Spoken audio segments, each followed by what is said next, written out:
Hi, welcome to Coffee Talk. I'm Kelley Knitz with Remax Preferred, and I'm Ann Contop.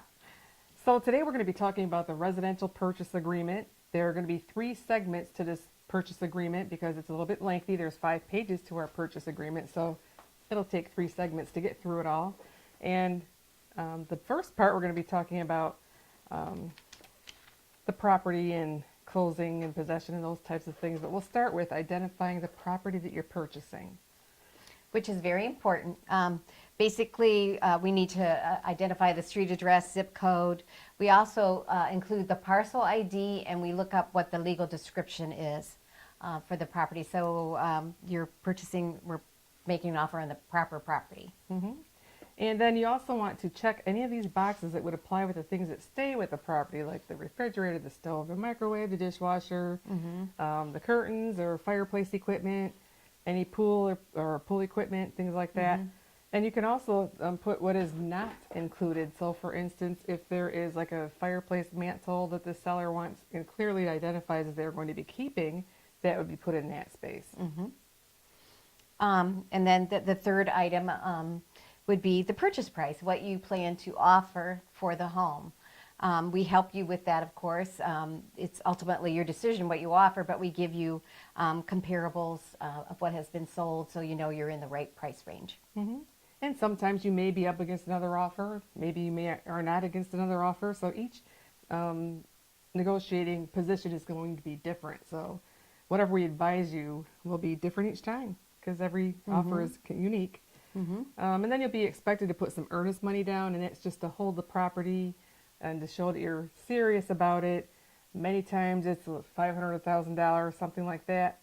Technically, you don't really have to put much down, but it shows how serious you are about purchasing and following through with the purchase. So I wouldn't be stingy with the earnest money. I usually recommend $1,000. If it's a lower price home, $500.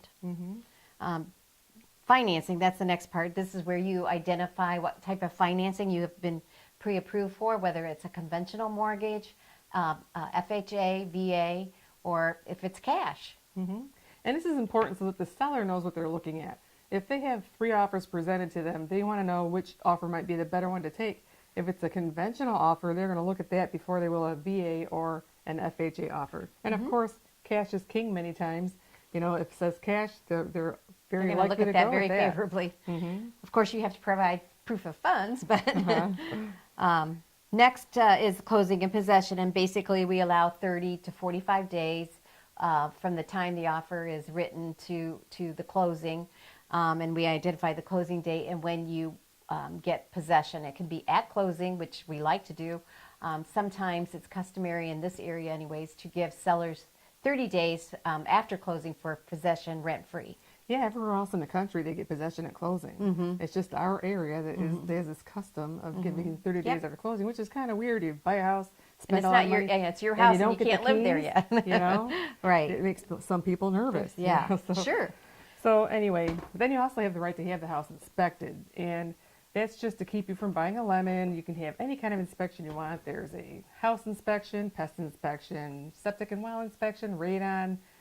You can test for moisture, mold or moisture, or pretty much. You can end up spending a couple $1,000 on an inspection.